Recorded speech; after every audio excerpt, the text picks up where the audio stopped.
track Tropical Storm Debbie impacting the CSRA. I'll let you know how long the rain will last. Coming up here in just a few minutes, your 5 or 6 forecast. Right now on News Channel 6 and 4, yes, parts of the CSRA are feeling the effects of Tropical Storm Debbie. We're checking in with those counties. Plus, an Augusta woman and 2 others facing multiple charges in Richmond County.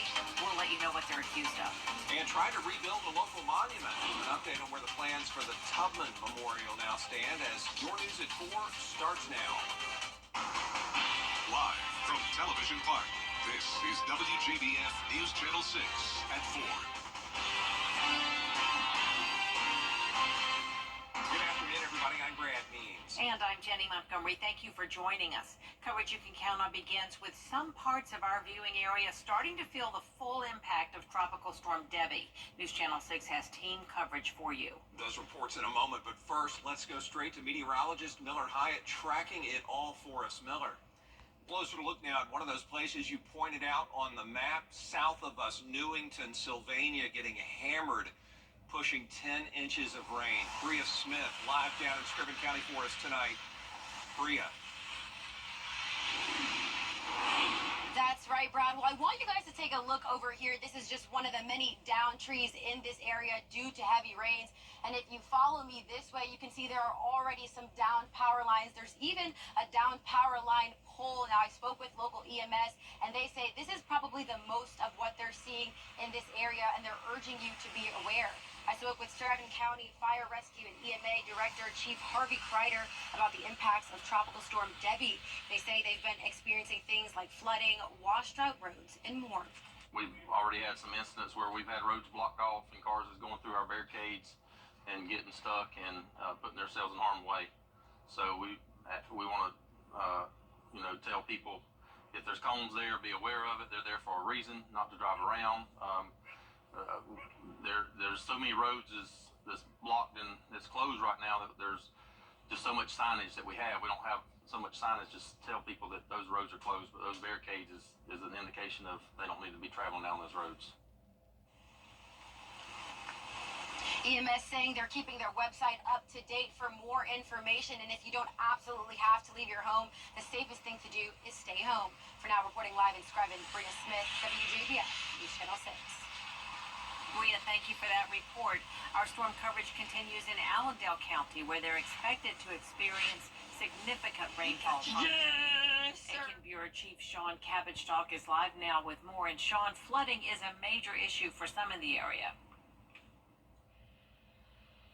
Hey, Jenny, it's good to be with you. Several people are displaced following flooding at the Fairfax Garden Apartments at Fairfax. Check this out. The parking lot and the play area are underwater. Officials told me that this area floods frequently. They're working to protect people, especially the elderly. Local rescues and fire crews are siphoning water and filling sandbags. The engineers would have to come in and look at it and see what would have to happen for it to not happen again. But certainly there could be something done drainage-wise, but that would be up to an engineer to tell us what we need to do to get that done. And Allendale County DSS is checking in on folks just to make sure they need help. No shelters are open right now, but of course that can change at any moment. And Jenny, at 5 o'clock, we'll hear from a woman who's getting her kids ready for bed when a tree came into her home. Live in Allendale County, I'm Aiken Bureau Chief Sean Cabbage-Stalk, WJBF News Channel 6. Oh, wow, Sean, I bet there was not a lot of sleeping in that house. We'll check back in with you at 5 o'clock. Bamberg County now also getting hit hard with rain. Hannah Latier is there for us with updates. The rain has been coming down steadily, turning dirt roads like this one into mud roads. County emergency officials are warning people who live around here to stay off of them and to stay indoors if you can help it.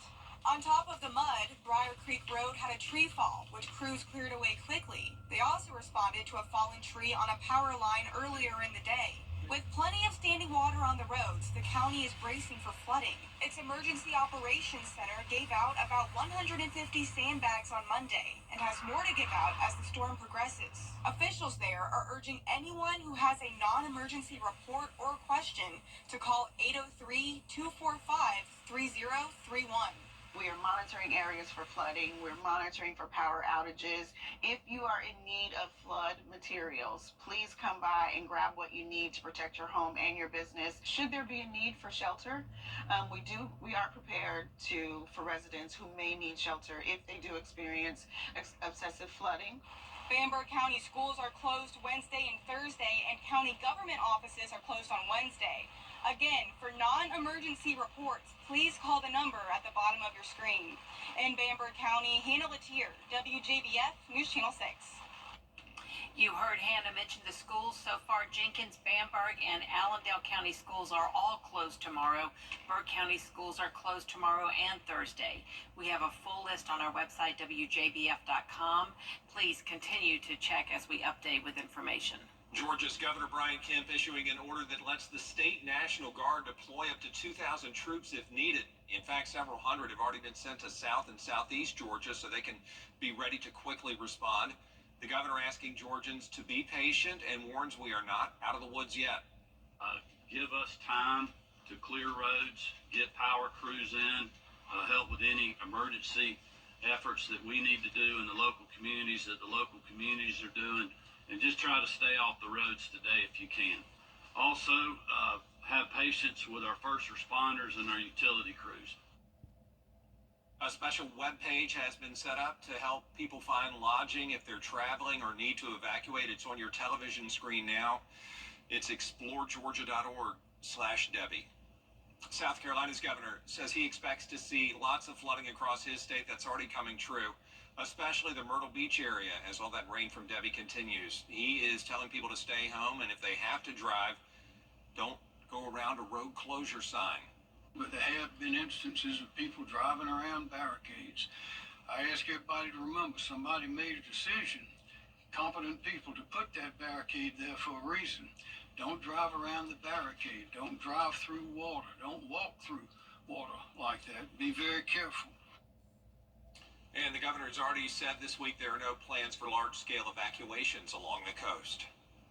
South Carolina's State Emergency Operations Center has opened up a Debbie hotline number. You can call the toll-free line with any questions you may have regarding the storm or about safety precautions you should take. With the state's public information phone system are available 24 hours a day for as long as needed. And also download our WJBF 5/6 weather app to stay up to speed on Debbie. It's free and available on Apple and Android devices. A missing Augusta woman was found dead in Atlanta. Shakima Torin was last seen July 31st on T.J. Kelly Road in Augusta. Details are limited, but her death was confirmed by the DeKalb County Medical Examiner's Office. According to the deputy chief, Torin's body was found in a car in the parking lot of a Kroger in Decatur. They're currently investigating her death. Bereritz Martin is still wanted for questioning in the case. 3 people are behind bars accused of the death of a child in Richmond County.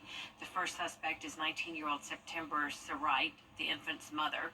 Also under arrest are Diane Lamiche Surite and Antonio Nash. All 3 are charged with second-degree murder and cruelty to children. Deputies say a 3.5-month-old infant was found unresponsive this morning on Gordon Highway. He died at the hospital. It's been 2 years since a car hit the Emily Tubman Monument on Green Street in Augusta, a crash that destroyed it. And now commissioners are looking to replace it. WJBF News Channel 6 wants you to join our team. We're looking for talented applicants in a variety of fields. To see a current list of job openings, visit WJBF.com/work-for-6. Join our team today.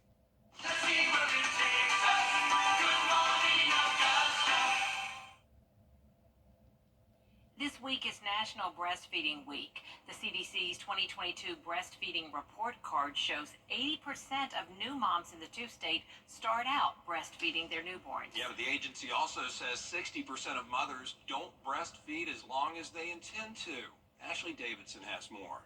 Breastfeeding is widely regarded as one of the most deeply bonding experiences a mother can have with her child. Breastfeeding isn't always easy, however. As Stacey Allen, a lactation consultation nurse at WVU Medicine Princeton Community Hospital, explains, It usually takes a bit of work and preparation. There's different stages of breastfeeding. It isn't just automatically cut on. It's we automatically do make some milk, but it's make colostrum, but you have to stimulate that supply and demand that encourages it to come on in, and just knowing those expectations when you get here. Alan says attending a breastfeeding class like the one offered at PCH can help an expecting mother know what's in store for her once she delivers. If you plan to and are able to breastfeed, the benefits can be numerous. Your breast milk is tailor-made for your baby, and it's such a wonderful thing to give them, and it's made up of, and especially in the early days, it's higher in protein, less in volume, but higher in protein, and it also has these wonderful antibodies in it. However, 60% of mothers end up not breastfeeding as long as they intend to. That's according to reports by the Center for Disease Control and Prevention. There can be a number of reasons for this, from lactation and latching issues to unsupportive workplace policies and parental leave. Whatever the case, mothers who are unable to breastfeed their child can often experience feelings of guilt and depression. Alan says these mothers need to feel supported. We want to make sure that moms feel supported, even if, mom isn't able to breastfeed. Now, granted, we try to work through things and try to help promote as much as we can.